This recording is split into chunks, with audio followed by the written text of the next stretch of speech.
본문은 세상 속에 있어야 하는 그리스도인의 모습이 어떠해야 하는지를 가르쳐주는 중요한 메시지입니다. 지난주에 이어서 사마리아 여인이 예수님의 그 말씀, 예수님과의 그 대화, 그 이후에 반응하는 모습들이 담겨져 있는데요. 27절을 보겠습니다. 그때 제자들이 돌아와서 예수께서 여자와 말씀하시는 것을 이상히 여겼으나 무엇을 구하시나이까?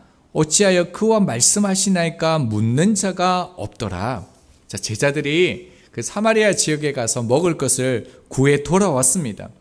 사마리아 여자와 예수님이 대화하는 것을 보았는데요. 매우 놀랐을 것입니다. 우리가 보았던 것처럼 사마리아에 있는 유대인과 상종하지를 않습니다. 그뿐만 아니라 공적으로 대화하는 것, 가르치는 것을요, 율법으로 금지했기 때문입니다. 그런데 놀라운 것은요, 제자들은요, 예수님이 여자와 말씀하시는 것에 대해서 아무도 묻지를 않습니다. 당연히 물어야 되는 거 아닙니까? 왜 묻지 않을까요? 혹시 이유를 아시는 분 계십니까? 그 이유는요, 이 여인의 얼굴, 표정 때문에 그렇습니다. 제자들은 사마리아 여인이 예수님과 함께 있는데요, 충만합니다. 얼굴에 너무 기쁨이 넘칩니다. 사마리아인과 유대인이 함께 있으며 원수지간인데요, 그의 얼굴에 사랑이 넘칩니다. 더 이상 물을 것이 있습니까? 물을 것이 없는 것입니다. 자, 그리고 난 후에요, 제자들과 함께 있는 모습에서 이제 이 여인의 모습이 어떠하는지 장면이 바뀝니다. 자, 28절을 보겠습니다. 여자가 물동이를 버려두고 동네로 들어가서 사람들에게 이르되, 자, 우리가 말씀을 볼 때 먼저 이해할 것은 뭐냐면요, 이 여인이 갑자기 동네로 뛰어갔다라는 게 아니에요. 이 여인이 예수님을 만났습니다. 행복했습니다. 얼마나 행복했으면 그 안에 놀라운 변화들이 일어났습니다. 분명히 이 여인은요, 예수님과 더 함께 있고 싶었을 것입니다. 그런데 왜 동네로 들어갔을까요? 그것은요, 먹을 것을 구해서 돌아온 제자들의 모습을 보고요, 더 이상 그들과 함께 있을 수가 없던 것이었죠. 그 자리는 자신의 자리가 아니다라는 것을 알았기 때문에 그는 이제 동네로 들어간 것입니다. 그런데 여자가요, 물동이를 버려두었다라고 얘기하고 있습니다. 이 여인에게 물동이는 참 중요합니다. 매일 마주하는 삶의 고통과 슬픔을요, 유일하게 채울 수 있는 그것이 이 물동이였기 때문입니다. 요한복음에서 요한은요, 의도적으로 이 물동이를 계속적으로 강조하고 있는데요, 신약 성경에서 이 물동이는 두 군데에서만 나옵니다. 오늘 본문에서 나오고요, 그리고 요한복음 2장 6절과 7절에서 똑같이 나오는데요, 이렇게 말씀합니다. 거기에 유대인의 정결 예식을 따라 두세 통 드는 돌 항아리 6이 놓여 있는지라. 예수께서 그들에게 이르시되 항아리에 물을 채우라 하신즉 아기까지 채우니. 자, 물동이와 같은 단어가 어떤 단어겠습니까? 항아리입니다. 우리가 앞서서 요한복음 2장은 우리가 자세하게 살펴보았는데요, 예수님께서 그 하인들에게 유대인의 정결 예식에 사용되었던 돌 항아리 6개의 물을 가득 채우라고 하셨죠. 그런데 당시에 물이 귀하기 때문에요, 이렇게 손발을 씻는 물과 먹는 물을 구분했습니다. 그러니까 마실 물로는요, 절대로 손발을 씻지가 않습니다. 그러니까 예수님은 하인들에게 물을 부으라고 했을 때요, 정결 예식 항아리가 아니라 어디예요? 포도주통에 식수를 담는 그 통에 물을 담으라고 했습니다. 담으라고 해야만 했습니다. 자, 그런데도 유대인의 정결 예식을 위하여 두는 통에 물을 담그라고 하셨죠. 그 이유는 무엇이었습니까? 구원은요, 율법이 아니라는 거예요. 인간의 노력이 아니라 오직 예수님의 보혈로 우리가 구원받을 수 있음을 말해준다는 것이죠. 오늘 본문에도 동일한 사건이 일어납니다. 이 여인 안에요, 그 내면 안에, 인생 안에요, 돌 항아리와 같은 물동이의 물이 어떻게 되어집니까? 예수님을 만남으로 포도주로 바뀌는 놀라운 변화가 일어났다는 겁니다. 여인에 있어서 그의 인생에 깨끗하지 않는 인생, 마실 수 없는 그 인생이요, 예수님 안에서 행복이, 사랑이 가득하게 되어졌다는 겁니다. 자, 그러고 보니까요, 예수님을 만나면 어떤 특징이 있냐면요, 이제 더는 자기 인생에 유일하다고 생각했던 그 물동이가요, 그의 인생에 이건 없으면 안 된다고 생각했던 그 물동이가요, 필요 없어집니다. 그리고요, 이전에는 중요하지 않았던 것이 이제는 중요하게 되어진다는 것입니다. 그래서 이 여인은 물동이를 이제 버려두고요, 물을 깃기 위해서 왔지만은 그럼에도 불구하고 버려둡니다. 더 큰 것을 보았기 때문이죠. 자, 중요한 단어가 나오는데요, 버려두었다라고 얘기하고 있습니다. 이 버려두었다라는 이 단어를 살펴보면 왜 이 여인이 이것을 버려두었는지를 알 수 있는데요, 마태복음 4장 20절입니다. 그들이 곧 그물을 버려두고 예수를 따르니라. 시몬과 안드레가요, 주님의 부르심에 어떻게 해요? 그물을 버려두다 할 때 이 단어와 이 여인이 버려두고 라는 단어가 같습니다. 뿐만 아니라 마가복음 1장 20절입니다. 곧 부르시니 그 아버지 세베대를 품꾼들과 함께 배에 버려두고 예수를 따라가니라. 야고보와 요한이요, 아버지와 품꾼들을 어떻게 해요? 버려두고 예수님을 따랐다라고 말했을 때 이 버려두고가 이 여인이 물동이를 버려두고 라는 단어와 똑같다는 겁니다. 자, 이 여인이 왜 물동이를 버려뒀습니까? 아주 단순하죠. 예수님을 따랐다는 겁니다. 그는 예수님을 따랐기 때문에 이제 자기에게 중요하다고 여겼던 그것들이 중요하지 않게 되었다는 겁니다.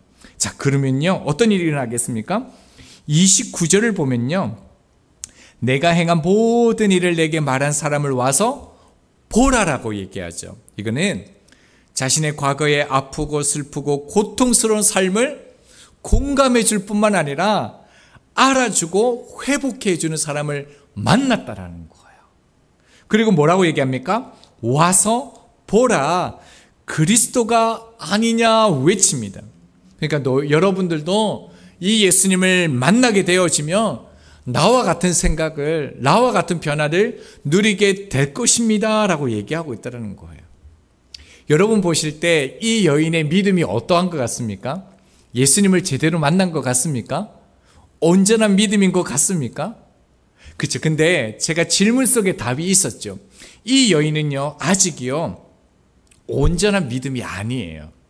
여기에서 보면 그리스도가 아니냐라고 말씀하죠. 이 아니냐라는 단어는요, 메티라는 단어를 썼습니다. 뜻은요, 혹시라도 뭐뭐인지 어떤지라는 뜻을 가지고 있습니다. 메시지 성경을 보면요, 정확하게 알 수 있는데요, 이렇게 말합니다. 여자는 마을로 돌아가서 사람들에게 말했다. 내가 한 일을 다 알고 있는 사람이 있습니다. 와 보세요. 그분은 나를 속속들이 아십니다. 혹시 그분이 메시아가 아닐까요? 메시지 성경이 원문에 참 가깝게 번역을 해놨습니다. 여인이요, 예수님을 믿기는 믿습니다. 그런데 아직 온전히 예수님을 만난 것은 아니다라는 것을 말하고 있죠. 자, 그런데도요, 어떤 일이 일어납니까? 자, 30절 보겠습니다. 그들이 동네에서 나와 예수께로 오더라. 많은 사람이요, 그 사마리아인들이 어떻습니까? 예수님께 나오는 거예요. 유대인에게 나오고 있다는 거예요. 여자가 전한 이 말씀이요, 호소력이 있고요, 말씀에 논리적이어서 나왔습니까? 아니죠. 전혀 그런 게 아니었습니다. 사실요, 이 사마리아인들이 예수님께 나온 이유는요, 은혜 받은 이 여자의 표정과 말, 달라진 모습이었다는 겁니다. 항상 불행했잖아요. 항상 사람을 피해서 다녔잖아요. 항상 혼자였잖아요. 그런데 이 여인이 동네에 나서 춤을 추면서 소리를 지르면서 기쁨과 행복의 그 말을 한다는 거예요. 이 모습이 간증이 되었다는 거예요. 이 모습 때문에 이들이 어떻게 해요? 예수님께 나온 거예요. 이 여자를 보니까 예수님이 궁금한 거예요. 이 여자를 보니까 나도 예수님이 어떤 분이신지 만나고 싶은 마음이 들었다라는 거예요. 이 여인을 보면요, 전도가 무엇인지 우리에게 잘 보여줍니다. 여러분, 전도가 무엇입니까? 전도하면 막 숨부터 막 막히지 않습니까? 너무 어렵지 않습니까? 근데요, 전도라는 것은 내가 예수님을 온전히 알기 때문에 전하는 게 아니다라는 거예요. 전도는요, 나를 온전히 아는 그 예수님을 전하는 것이 전도라는 거예요. 자, 다시 말씀으로 돌아가서요, 또 장면이 바뀝니다. 여인과의 대화 속에서 이제 제자들을 가르치는데 전도에 대한 부분들이 나옵니다. 다음 기회에 이 부분을 세세하게 나누도록 하고요, 개괄적인 부분들을 좀 보려고 합니다. 자, 31절 32절을 보면요, 제자들은 동네에서 구해온 음식을 예수님께 드렸습니다. 그러자 예수님이 뭐라고 말씀합니까? 내게는 너희가 알지 못하는 먹을 양식이 있다라고 얘기하고 있습니다. 자, 그러자 33절을 보면요, 제자들은 서로 말할 때 어떻게 이해합니까? 누군가 음식을 가져다 주었다, 그래서 먼저 잡수셨구나라고 이렇게 이해를 합니다. 그러니까 이들은 지금요, 예수님이 말씀하셔도 그 말씀을 깨닫지 못하고 있는 거죠. 이해하지 못하고 있습니다. 자, 그러자 예수님께서 이제 제자들을 가르쳐 주십니다. 34절입니다. 예수께서 이르시되 나의 양식은 나를 보내신 이의 뜻을 행하며 그의 일을 온전히 이루는 이것이니라. 예수님의 양식이 무엇입니까? 아버지의 뜻을 행하고요, 그의 일을 온전히 이루는 것이 예수님의 양식이라고 말씀합니다. 요한복음 6장 38절입니다. 내가 하늘에서 내려온 것은 내 뜻을 행하려 함이 아니요 나를 보내신 이의 뜻을 행하려 함이니라 라고 얘기하고 있습니다. 예수님 자신이요, 하늘에서 이 땅에 오신 이유는 무엇입니까? 하나님의 뜻을 온전히 이루는 것, 그리고 그 이루어가는 것이 예수님의 양식이다라고 얘기합니다. 그래서 예수님께서는 이 일을 위해서 고뇌하고 있는 니고데모에게 찾아가신 것이죠.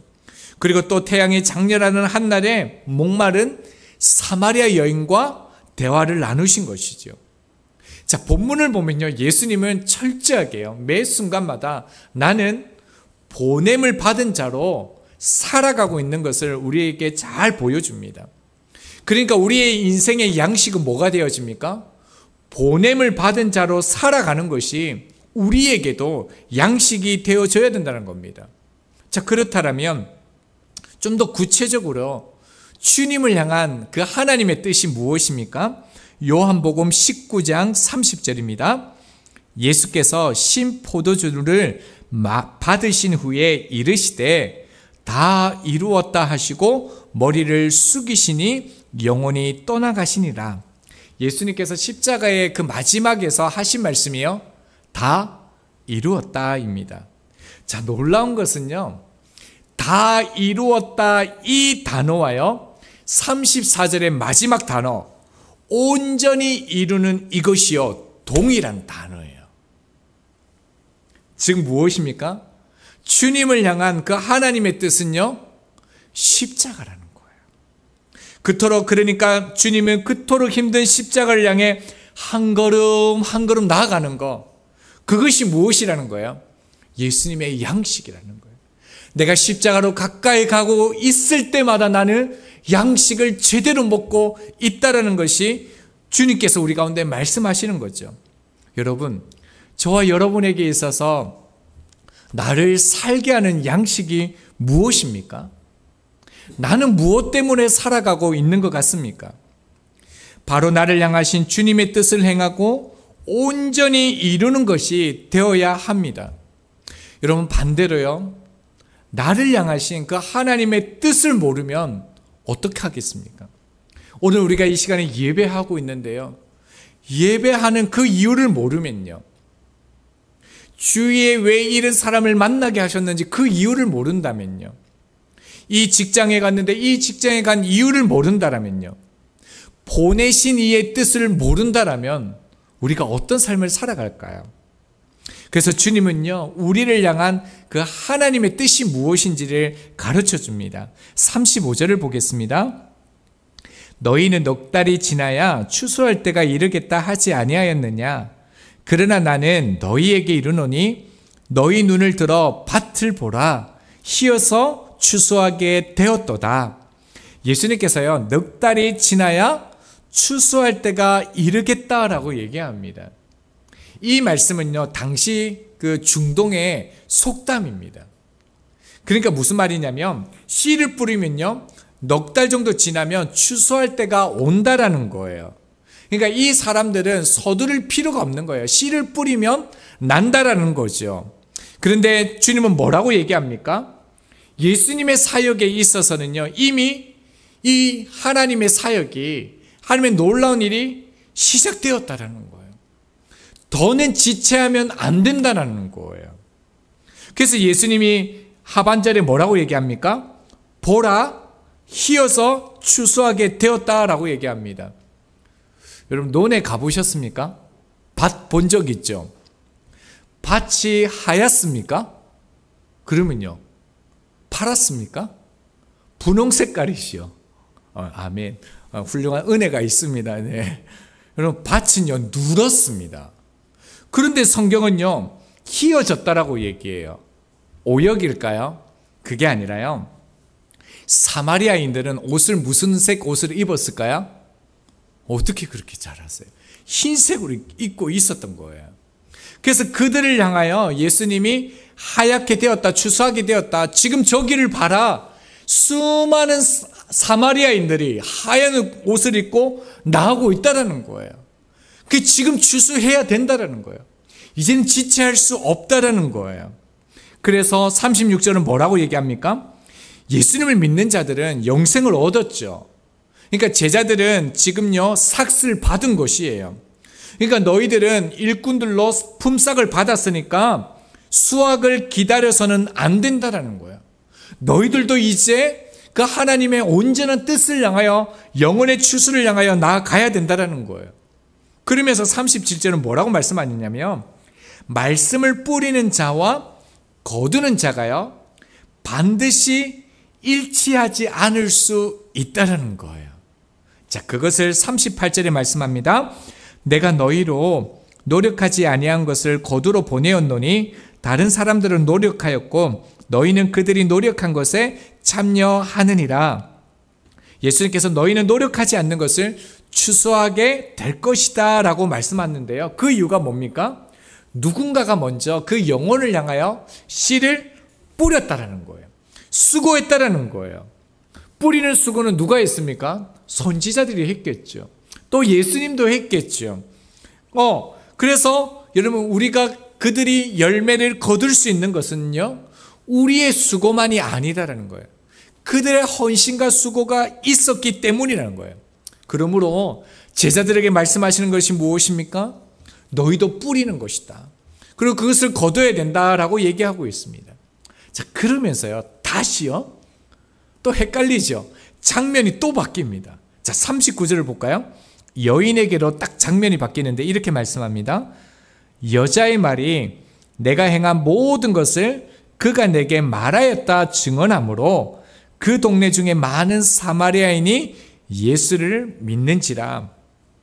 사마리아의 그 여인의 증언을 듣고요, 많은 사람들이 예수님을 믿었다라고 얘기하고 있는데, 여기서도요, 예수님을 믿었다라고 하는 이 믿음은 예수님을 하나님의 아들로 메시아로 믿은 것이 아니에요. 이후에 예수님을 영접하게 되어지는데요. 자, 40절을 보겠습니다. 사마리아인들이 예수께 와서 자기들과 함께 유하시기를 청하니 거기서 이틀을 유하시매라고 얘기합니다. 놀라운 일들이 일어나는 것이죠. 상정도 하지 않는 그 유대인들, 그 예수님께 찾아와서 뭐라고 얘기합니까? 자기들과 함께 더 있어 달라는 거예요. 또 오랫동안 함께 있어 달라고 얘기하는 거예요. 말씀을 듣기를 원했습니다. 예수님께서 이틀을 더 유하시는데요, 사마리아인들이요 점점 변해가고 있습니다. 자, 41절이요. 예수의 말씀으로 말미암아 어떻게 해요? 믿는 자가 더욱 많아졌다는 거예요. 처음에 나온 이들보다요 더 많은 이들이 예수님을 믿게 되어졌다는 거예요. 자, 42절 말씀 함께 보겠습니다. 시작. 그 여자에게 말하되 이제 우리가 믿는 것을 내 말로 인함이 아니니 이는 우리가 친히 듣고 그가 참으로 세상의 구주신 줄 알미라 하였더라. 이들이요 예수님을 온전히 믿게 되었습니다. 구주로 믿게 됩니다. 메시아로 믿게 되어집니다. 그 이유가 뭐라고 얘기하고 있습니까? 듣고 알미라라고 얘기했습니다. 하나님의 말씀을 들을 뿐만 아니라 예수님과 함께하는 그 인격적인 관계 속에서요, 예수님이 하나님의 아들이신 것, 메시아인 것을 알게 되어졌다라는 것입니다.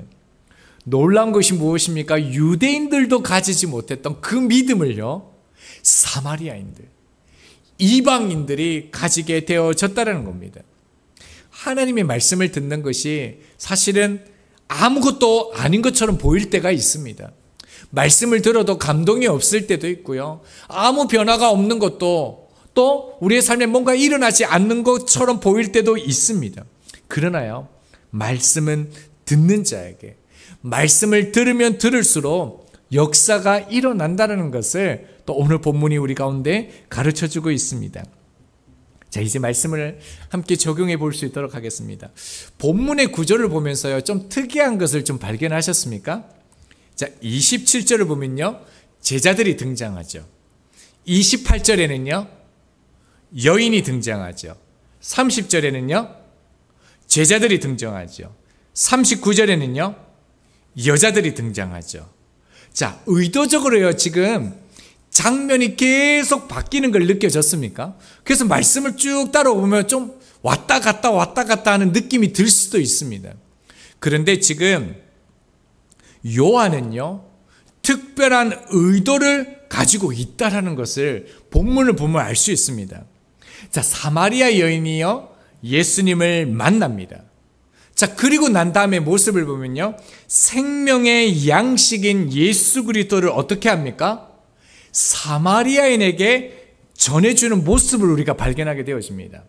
자, 반대로요 제자들도 예수님을 만났죠. 제자들도 예수님과 함께 있습니다. 그런데 제자들은 무엇을 전해줍니까? 육의 양식을 전하는 모습을 보여주고 있습니다. 여러분, 다른 시간대가 아니에요. 동시에 일어나는 사건을요 여자 남자 예수님을 만났던 두 부류의 사람을 대조시켜서 지금 우리 가운데 보여주고 있다라는 거예요. 요한이 진짜 우리에게 가르쳐주는 것은 예수님을 만난 사람들도 이러한 삶은 이렇게 살아가더라는 것을 우리 가운데 보여준다는 거죠. 여러분, 주님을 만나도요 예배하여도 제자들처럼 육의 것을 나누는 사람이 있다라는 거예요. 정반대로요 예수님을 만나고 예배하고요 생명을 나누는 사람이 있다라는 거예요. 오늘날 예수님을 전하는데 가장 걸림돌이 되는 게 무엇인 것 같습니까? 인정하기 싫지만요 교회가 아니에요. 예수님을 전하는데 가장 큰 걸림돌은요 그리스도인입니다. 인도를 지배했던 영국이 철수할 때요 영국 사람들에게 외쳤던 간디 선생님의 말이 참 유명한 일화로 우리 가운데 전해지고 있는데요, 이렇게 말했습니다. 당신들이 믿는 예수는 가져가라. 그리고 성경 속의 예수는 두고 가라라고 얘기했습니다. 한 번 더 읽어드리겠습니다. 당신들이 믿는 예수는 가져가라. 그리고 성경 속의 예수는 두고 가라라고 얘기했습니다. 무엇을 말씀하고 있습니까? 우리 그리스도인이 어떤 삶을 살아야 될지를 잘 보여줍니다. 여러분, 저희들이 살아갈 때요, 그리스도인으로서 제자들의 모습을 가지고 살아가면 안 된다는 겁니다. 사마리아인의 그 여인의 모습을 가지고 살아가야 된다는 거예요. 그런데 우리들은요, 내가 생각하는 예수를 가지고 살아갑니다. 그리스도인은요, 성경 속의 예수님의 모습을요, 내 삶에 녹여내야 됩니다. 자, 그렇다면 조금 더 구체적으로 오늘 성경 속에서 내 삶에 녹여내야 될 예수님의 구체적인 모습은 무엇입니까? 주님의 모습은요, 상대방이 거부하는 마음보다 주고자 하는 마음이 더 커야 된다는 거예요. 이 여인은 우리가 살펴본 것처럼 부도덕한 여인일 수도 있습니다. 완전한 불임으로 저주받은 그런 여인일 수도 있습니다. 둘 다일 수도 있죠. 중요한 것은 이 여인에게 주님이 어떻게 찾아오셨는가 하는 것입니다. 이 여인은요, 누군가를 필요로 하지 않습니다. 이 여인은 혼자 있고 싶어 해요. 인생이 너무 지긋지긋해요.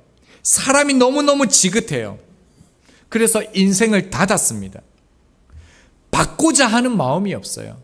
누군가의 필요를 구하지도 않습니다. 그러나요, 주님은 어떻습니까? 이런 사람에게, 이런 여인에게 주시고자 했다라는 거예요. 여인은 자신을 포기했지만 주님은요, 하나님의 사랑을 주고자 했습니다. 결코 가서는 안 될 사마리아 지역을 통과하셨고요, 주저앉을 만큼, 털썩 앉으실 만큼 최선을 다해서 다가가셨어요. 거절감을, 냉대감을 받을 것을 알면서도 그 여인에게 다가가서 공감하시고요, 물을 달라 하시고 함께 거하려고 하셨다라는 것입니다. 어떤 것을 알 수 있습니까? 주님은요, 이 여인이 받기 싫어하는 마음보다 주시고자 하는 마음이 더 컸다라는 거예요. 여러분, 세상은요, 그리스도인을 원하지 않아요. 세상이 더 좋거든요. 더 위로가 되고 기쁨이 있고 즐거움이 있고요, 또요, 사람을 싫어합니다. 그래서 혼자 있고 싶어 합니다. 자기가 원하는 대로 내가 원하는 인생을 살아가는 것이 가장 좋은 인생이라고 그렇게 여기면서 사람들이 살아갑니다. 여러분, 이런 세상 앞에 우리가 가져야 될 마음이 어떤 거라고요? 받기 싫은 마음보다 주고자 하는 마음이 더 커야 된다는 거예요. 더 큰 마음을 가지고 그들을 섬겨야 된다는 거예요. 그리고요, 이런 주고자 하는 마음이 더 크기 위해서는 이 여인에게서 한 가지의 모습을 더 발견할 수 있는데, 그것은 무엇이냐면요, 이웃을 위해 기꺼이 내 삶을요, 잠시 내려놓는 수고의 모습이 필요하다는 거예요. 그 여인이 그토록 자기에게 중요했던 물동이를 어떻게 합니까? 내려놓았죠. 그리고 이웃들에게 찾아갑니다. 여러분, 물동이를 버려둔 게 아니에요. 이 여인이 나중에 물동이를 분명히 찾으러 왔을 거예요. 물동이 있어야죠. 물을 먹어야죠. 자기 삶을 살아가야죠. 그러나요, 이웃을 섬기고 그리스도의 사랑을 전하기 위해서 그 물동이를 잠시 내려놓는, 우리의 삶의 일부분을요, 이웃들을 향하여 내려놓는 모습이 필요한다라는 거예요. 주님께서 가르쳐 주신 것처럼 나의 일용할 양식만을 위해서 살아가는 사람이 아니라 우리의 일용할 양식을 위해서, 우리를 위해서 잠시 내 삶을 스탑하고요, 이웃을 섬기는 그 모습이 필요하다는 거예요. 주님께서는 우리 가운데 말씀하시는 것이 무엇입니까? 이웃의 일용할 양식을 위해 지금 해야 될 일을 지금 하라라고 얘기합니다. 왜냐하면 내일은 우리의 것이 안 될지도 모르기 때문입니다. 세상보다, 광야보다 더 위험한 길이 무엇인지 아십니까? 그것은요, 주님의 모습을 잃어버리는 그런 순간입니다. 주님을 잃어버리는 순간요, 나 홀로 만족하는 사람이 됩니다. 그리고 그는요, 주님을 잃어버리는 그 순간 나 자신이 주인이 되어서 자신을 숭배하는 사람이 됩니다. 그리고 주님 안에서 사랑하고 섬기고 함께해야 할 것이 무엇인지 잃어버리게 되어지는 거죠. 주어지는 십자가의 그 헌신과 충성을 상실하게 되어집니다. 다른 사람들이야 어찌 되었든 나 홀로 만족하는 사람은 분명히 주님을 알지 못하는 사람입니다. 나를 사랑하고요, 세상을 사랑하는 사람은 주님을 사랑할 수가 없습니다. 자, 그렇다면 주님을 잃어버리지 않는 길은 무엇이겠습니까? 주님처럼 살면 됩니다. 주님처럼 살면요, 주님을 절대로 잃어버리지 않을 수 있습니다. 그리고 거기에 믿음을 낳는 생명이 있고요, 믿음의 놀라운 생명이 또 다른 생명을 낳는 은혜가 있습니다. 나를 살게 하는 양식이 무엇입니까? 바로 나를 향하신 그 주님의 사랑을 온전히 이루는 것이 되어야 합니다. 이 일이 우리를 향한 하나님의 뜻임을 가르쳐 줍니다.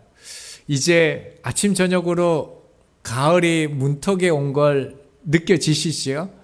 저희들도요, 물들어가는 가을 나무처럼 나의 삶이요, 조금 더 주님께 물들어가기를 소망합니다.